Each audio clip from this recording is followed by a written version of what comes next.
love it. Hey everyone, it's Crystal from Sober Onions podcast. I am so excited to be here today. I was kind of reminiscing with a friend just recently, and she said, I met you at a meeting and you're like so happy and so exciting. And she's like, but then I listened to like your first podcast and like, you're not as happy. And I'm like, girl, it was 100 days. I was not happy. And so I have come a long way. I am 14 months sober now. I can't believe it. It made it a year. The last podcast I did was before I got my year, and I felt like I was crawling.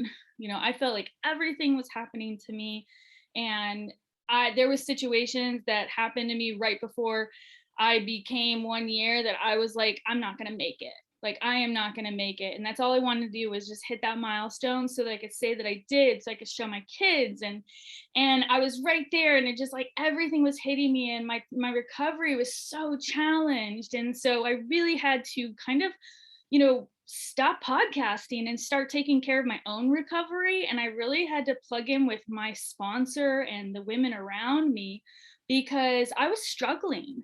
There was bouts in my 14 months where I had tons of energy and I was excited about recovery.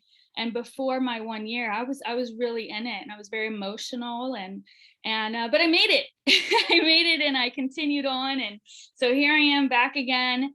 And I am so excited that I have my friend Michelle Smith here. Say hello, Michelle. Hello. All right. I am so excited to have you here. You are a mother, an entrepreneur, a military spouse, you're a public speaker, you're a social media influencer. So I'm over here just to have so much respect for you.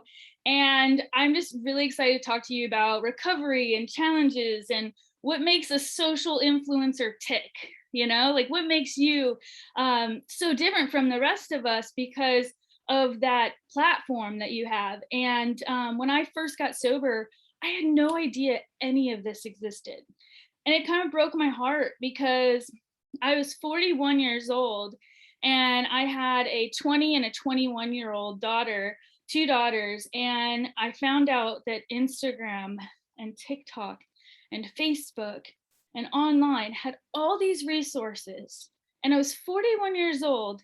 I owned my own dance studio. I was running a yacht club and restaurants, and I had no clue that recovery was a thing. And I wished that I knew, because I would have stopped a lot sooner, and I could have saved my relationship with my kids. I could have grown in my career, but that's a whole different subject. So anyways, I found out about you when I started Googling, because that's how I found out about everything. That's how I found out about my 12-step program. Was I started Googling, am I an alcoholic? Then I started Googling, okay, yes, I am. And then I ended up in rehab. And when I got out of rehab, I started Googling anything that had to do with the word sober or recovery. And of course, recovery is the new black came up.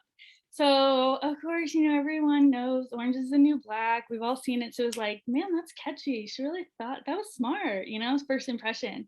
And so I was like, okay, I gotta see what this is all about. So I went on your site, I started looking at you, and I was just like, oh my gosh, she's so amazing, she's so inspiring. And so then I started my podcast, and I'm months and months in, and I became friends with Tara, who is the CEO of Your Sober Buddy. And you guys were at some event, I think it was, and I see Tara with a photo with you. First thing I do, I text her, I was like, Michelle Smith? And she was like, yeah, she's a great friend of mine. I was like, girl, hook me up with the interview. I'm serious. And she was like, just email her. And I was like, really? Is that easy? She's like, yeah, just email her. So of course I emailed you and I said, listen, I would love to hear your story. I have been listening to podcasts with you on it for a while now.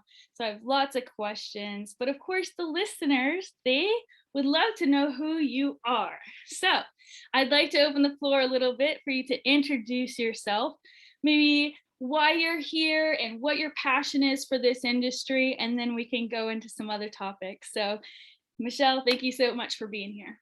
Yes, thank you for being here. And thank you for being a woman in recovery and creating these platforms that we desperately need. I am so on the same page as you when it comes to feeling like it was like I'm coming into this late, right? Like the fourth quarter, and where was my invite to this whole recovery party, you know?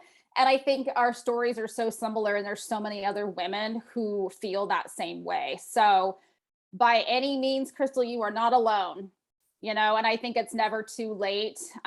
We join when we're supposed to find this platform and this group and community of solid people. So thank you for creating space for that. And yes, I love Tara. We had so much fun at She Recovers in Miami, is probably where you saw the photo. So a little bit about me. Yes, recovery is the new black. Yes, orange is the new black. I did do a play on words with that. I have over 20 years of experience working with adult male and female offenders that are incarcerated within the Pacific Northwest. And it's always been a passion of mine to work with individuals within the correctional system that have severely persistently mental illness and struggle with co-occurring disorder, so some type of substance use disorder. And through that process of just teaching, learning, growing with the inmates, building programs within the institutions, I started to lose my own ability to manage alcohol. And that was after, like you said, my two kiddos. And so I'm thinking, I'm a professional. I know this stuff. I know why I'm addicted. I should know how to get myself out of this hole. And, you know, it's one thing to be book smart and educational and have those tools, but it's one thing to be actually chemically addicted. And it's hard to explain to somebody to just stop doing it, drop the bottle. If it is causing you problems and it's adding no value and it's taking more than it's giving, walk away. And I think society says that we're either a normie or we're an alcoholic, and there's no spectrum that creates this dependence to alcohol or any substance.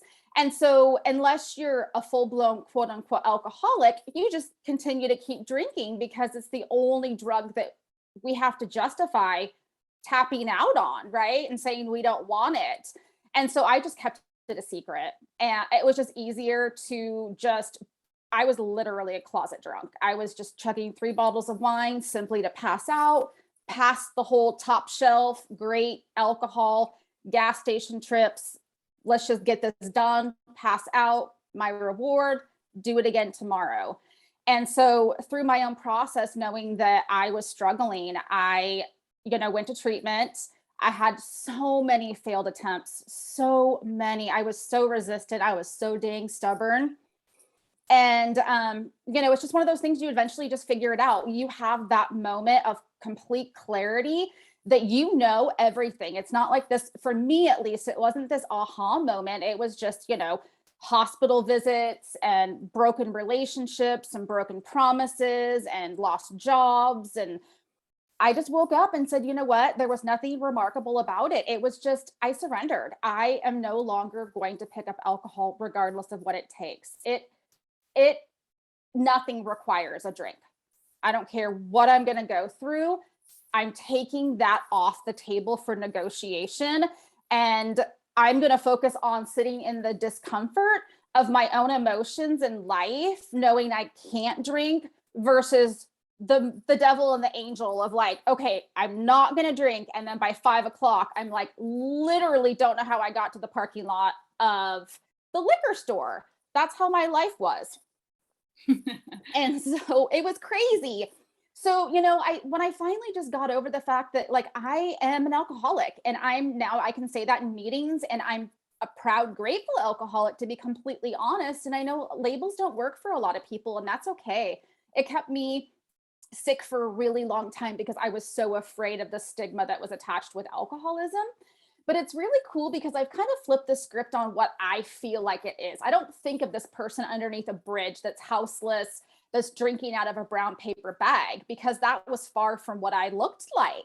Yeah. And so, I was functionable until I wasn't. But, for me, it just reminds me that I am a person who can't drink. And if I continue to drink, I will die. That is my reality. And 1 is too many, and 1,000 is never absolutely enough. And so being in the correctional system for so long, I didn't get to have social media and really talk about my personal life. And so for me to step outside, this is huge for me to be even just speaking or having any type of social media profile account, let alone for me to be talking about the most vulnerable parts of my life. And I just went for it. Recovery is the new black. It goes with my career as a professional. I am so inspired by the men and women I continue to work with, and just that, these diseases don't discriminate. People make mistakes under the influence, or, trying to commit a crime in order to get their drug of choice. And so I just felt like it was my turn to just recover out loud for somebody who can't do that yet, or who hasn't found their voice yet. Because like I say, there's just too many people dying for me to stay silent in my sobriety. And it might not be everybody's time to do that if they ever decide to do that. But I want people to know you don't have to wait until you hit this rock bottom, or that your life is completely unmanageable, to realize that alcohol is a toxin. It does nothing but destroy our body from the inside out. And it can be all fun and games until it's not anymore. And it's amazing at how quick it can spiral out of control if we turned a blind eye to it, because society normalizes it so much. And so that's, what I've been doing on social media is just literally, I started with 0 followers, Crystal, none. I just started as like a diary and said, you know what, whatever, like I have something to say and I want to go back and reflect on this later. And if it helps somebody, great. If not, it's helping me stay accountable. And it's grown into something so beautiful that thousands and hundreds of thousands of women from all areas, from all genres and walks of life, from sober curiosity to long-term recovery. And this community is absolutely amazing. And I'm so grateful to be a part of it. So that's kind of a little bit about Michelle. Yeah, I love you. You are so relatable. I love how you said that we, as a society, we normalize it. And I think that that is really what our struggle is right now, and what is like the main reason, I think, not the main reason, but why people are relapsing, or, going back to the drink. It's okay. It's okay to have drinks every single day when you get off work. It's okay to go to happy hour every day. You're supposed to be drinking wine when you push the stroller. You're supposed to be, having shots on the boat. Like, that's what makes everybody looks like they're having fun and they're happy, right? And so that was me on the outside. I was married and we had a very open lifestyle, crazy party, fun time. And we posted it as much as you could back then, because we didn't have social media. But that's who everybody thought I was. They were like, God, she's just incredible. Like, oh my gosh, her classes are packed and this is that and this is that. And I was going home and crying and not knowing what to do with myself. And like the only thing I could do was drink. And that was the only thing I could depend on.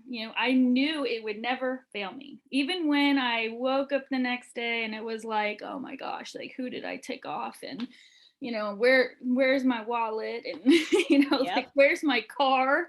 And so it's amazing now, everything you do is on, it's just on full blast, right? It's Right. like everybody is full blast about everything. If you're not putting, I'm not degrading, people who have a baby and they put, 1 month sticker and then a 2 month sticker and 3 month sticker. I mean, there's things that are really positive about social media and what we're doing here with recovery. Like you said, I started same thing. I didn't know anybody. I just remember driving from Florida to California before I got sober and thinking, man, I love podcasts. I wish I had my own podcast, but I have nothing to talk about, right? I had nothing. And then when I got sober, I thought, maybe I should do it to keep myself accountable, because then I'm telling somebody that I'm sober.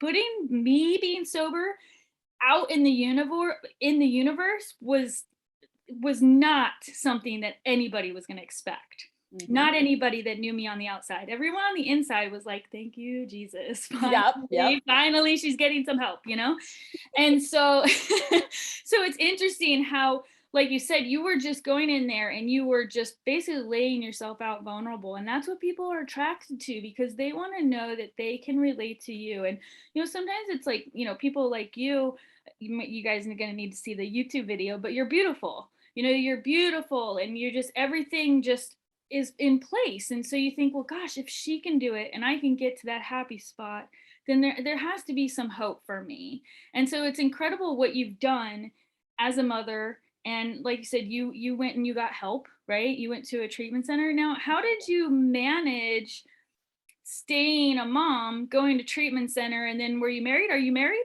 Or okay. So tell me Yep. about that. Yeah, it was just little mini interventions that were like, eventually my husband sat me down and he just said, I don't know how to help you anymore. And I was always, the strong professional, had it all together. You're the substance abuse, counselor. You're supposed to know how to do this and what to do. And I don't know what to do for you. I've never seen you vulnerable like this.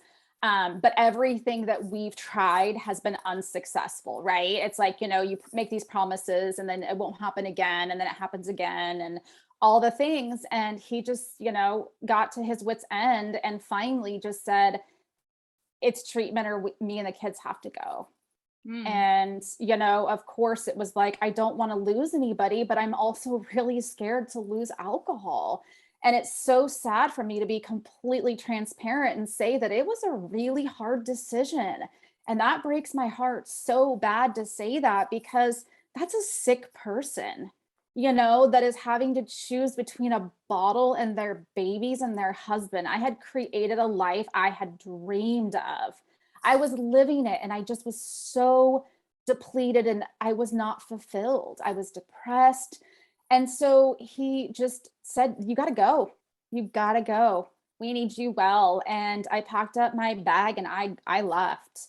And, my work, my sisters, we just had a small army of people pulling it together in the house for me to be able to go. And when I went to treatment, it was a very old school in the sense of, you have to earn, it's blackout and you have to earn your like phone privileges that's like, attached to the wall like it was in the 80s. And it was just, there was no social media, there was no access to the outside world. And obviously it sucked to not talk to my babies and stuff, but at the same time, I needed to be in it and have my head in the game and really take advantage of this very big privilege that I have that a lot of people don't have, and access to healthcare.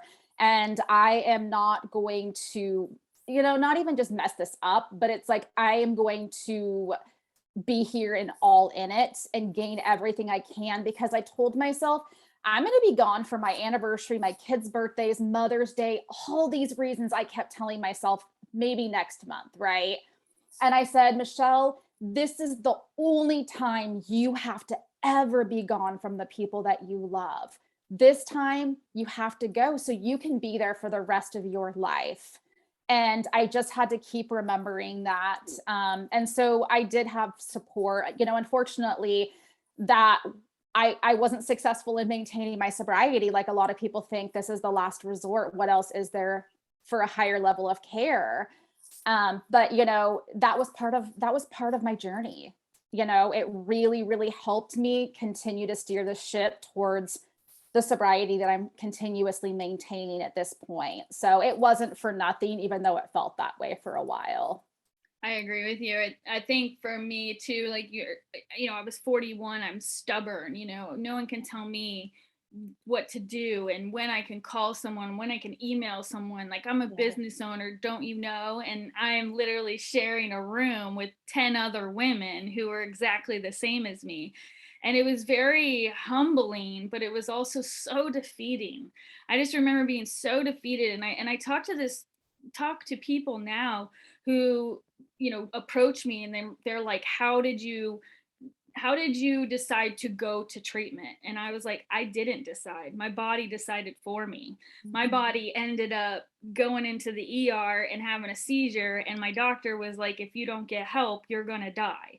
And so my body, that's why I have a big awareness about the chemical addiction of what alcohol is doing. We always focus on the drink, right? We don't understand that it's actually a chemical. That's why you're shaking. It's like a car. You have to put gas into a car to make it go. And it's the same with when you're an alcoholic. You have to put the gas in to make sure you can function, and you function until you can't function.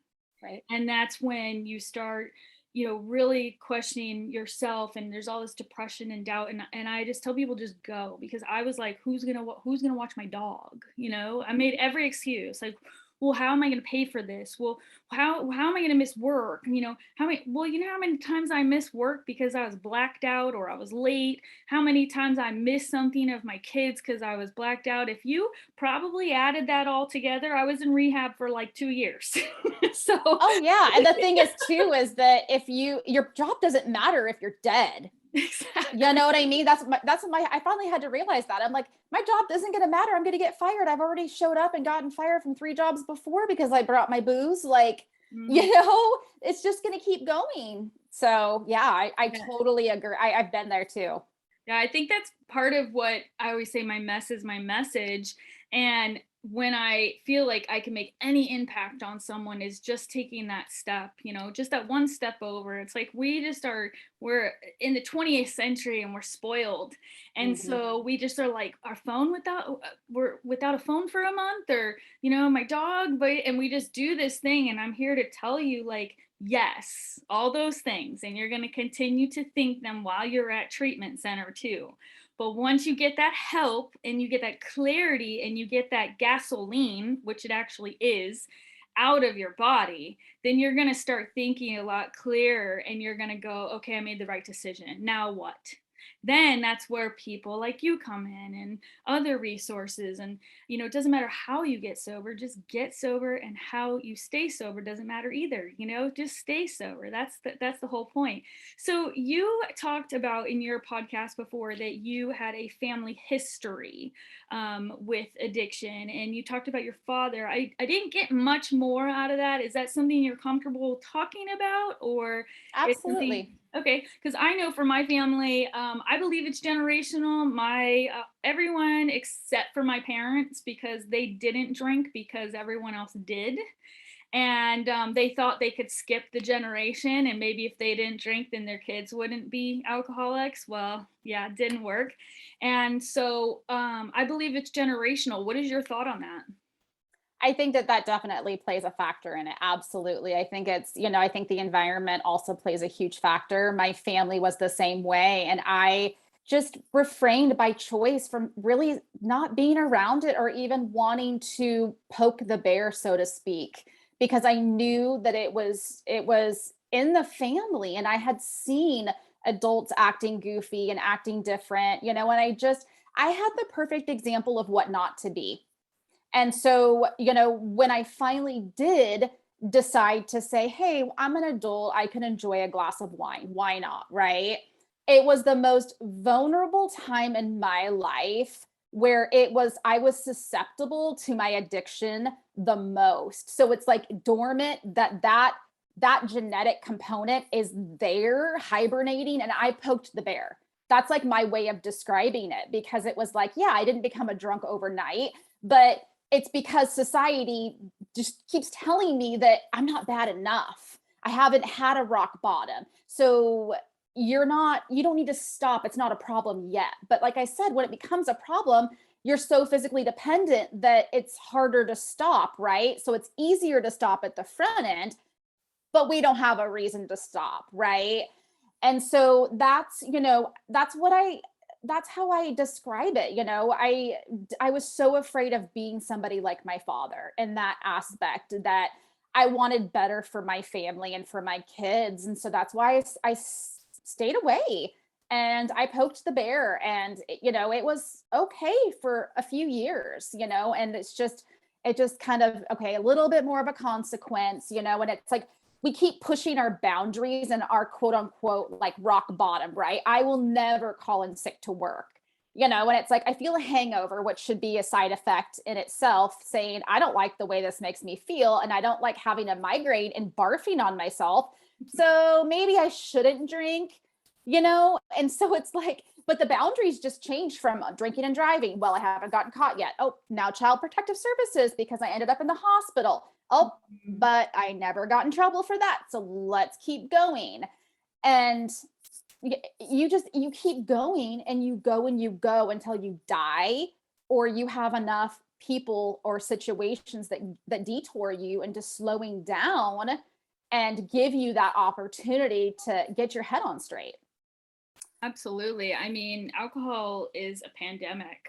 I have friends that are nurses and they're like, we don't talk about how many people come in because of alcohol because Yep. it's just normal. It's literally like we have 5 dedicated rooms a night just for people who come in because of it. And I'm just like, you're kidding me. Nobody does anything. She's like, until you want to get help or that, that match strikes, and like you said, you don't have to have a rock bottom. You don't have to be the under the bridge with the brown bag. You can be the mom like I am, that is personally emotionally struggling, and I am fitting the bottle in the empty space. And I lost my children over it and I couldn't believe it because I thought, you gotta be kidding me. Like, I was the best mom ever. Look at all those years. Look at, here's the photos. Here's the photo. You happy? you know? Yep. And so I am so guilty of being a victim and using alcohol as my, well, I deserve it, and oh, it's a birthday, so I deserve it. Oh, it's, I worked really hard today. I deserve it. And so I find too that behavior has, carried on, even taking the drink away. And that's something that's been really positive in my life is, you don't realize that after you stop drinking, you do have to fill the gap there a little bit. And what you're, encouraged to do is to really self-reflect and start, digging in why, getting help, getting therapy, going to be you surrounding yourself with people who are like-minded. You mentioned in one of your podcasts that you have to change your, person, place, things, in order to change something in your life. And I absolutely agree. And I had to do that. I had to change all my Instagram. I had to change all of my Facebook and literally just make sober hashtags my agenda. And so sometimes I was like, I there's a fine line for me between boredom and serenity because I just surrounded myself with chaos, and just all this drama. And so now that my life is like settled down, I'm like, well, okay, this is weird. How do I deal with this?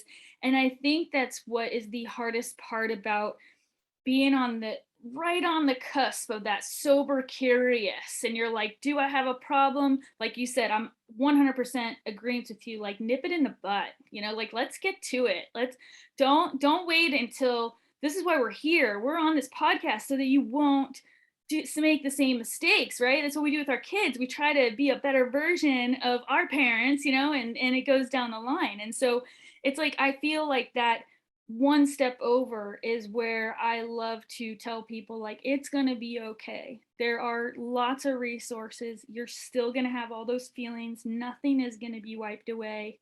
It's going to be work, but it's like anything good. You got to work at it. So you're 5.5 months here, or 5.5 years, right? Yes. Yes. Amazing. That's incredible. And like in 5.5 years, you've written like 3 books, and like you have kids, and you work in corrections facility, and then you have Recovery as the New Black, and then you go on podcasts, and then you were on TED Talk. I mean, that had to be just like one of a dream come true. What is it like in Michelle's like normal day? Do you just schedule things so that it all works out, or you just kind of run and everything's just happening? It's all chaos. It's the hot mess express over here, like it is everywhere. And if somebody tells me it's not, they're freaking lying. It's, you plan for one day and it doesn't end up that way. Just like I told you my day today. It's like, oh, we have to go to the doctor, dog's sick, kid's sick. It's just, you just gotta roll with it. It's like, I think that's such a huge piece of like the addiction in me is like letting go of control, and that makes me anxious. And I thought alcohol helped my anxiety, which of course it doesn't. But so average day is, yeah, I volunteer too at the crisis line, and I do needle exchange. I do a lot of different kinds of things for the community and services, but I really try to prioritize and try to do more balancing of my life and giving myself more self-care than I ever used to. My self-care looks different. So, the summer's here now and my kiddos are here, so things look different. I'm shifting to the mom role a little bit more over the summer, where I'm connecting with them, I'm taking them to their sports, I'm playing with them outside. And there's that piece that's like, oh, that guilt of, oh man, remember how many like summers you missed because you were passed out, and trying to make up for lost time. And it's just, I just do as much as I can without tipping the scales and saying, okay, I feel completely depleted today. I always say, like, I start my day out with like psychological energy. So I have like this cup every morning. And it's like I get to decide how much I pour out and to who I pour out, because I would dump it all at work and then come home and say, bark orders at my husband or yell at my kids or, whatever, because I'm cranky and I'm tired. And, we thought that it was the alcohol, right? And it's like, nope, I already started the detachment process of feeling burnt out from work, driving home, having an uninterrupted conversation with a friend over, the speakerphone. I'm already decompressing, but I was giving so much credit to the booze. That's doing it. It has to be everything, right? So I was using skills, but continuing to drink. So I'm just, I'm scheduling in things when I can, and the rest of it, I'm just rolling with it. I only have power and control over certain things, and that's how I feel and how I deal with situations that I'm either uncomfortable with or I have no control over, right? So it's like cutting our nose to spite our face. I'm mad, but watch this. I'm going to drink because of it. No one cares, right? It's just me hurting myself. So doing the best I can, like we all are coming out of this pandemic. I know it's so hard. I talk to people every day and they just, especially the younger generation, the millennial Mhm. generation, they don't know anything but alcohol being okay. I'm kind of the end of our parents did it, our grandparents did it. Like we drank at home and they had parties. Now, like my grandparents didn't go to bars or restaurants and drink at every meal. They didn't do mimosa brunches. Like they didn't do any of that stuff. And my daughters are growing up in that millennial stage where alcohol goes with every meal. And you're starting with champagne, and then you're going to, whatever you drink during the day, and then you're going to your wine, and this is what it is, and it's like White Claw City. And I continue to tell my kids, or the one that's talking to me still, um, you know, it's going to catch up. You got to remember it's a chemical. You're going to be drinking and then all of a sudden you're going to be like, what's wrong with me? And you're going to need that gas again. You're going to need that chemical. And so I think it's so important to keep spreading the awareness to people like what you're doing, on the hotline. And I mean, you're just incredible. I'm sure you hear that all the time because, you are, giving back. I mean, it's incredible that you have been through so much. One question, I don't know if it's a sensitive situation, but I know that you also lost your mom. Was that during your sobriety, and how did you handle that? I lost her right before my drinking got really heavy.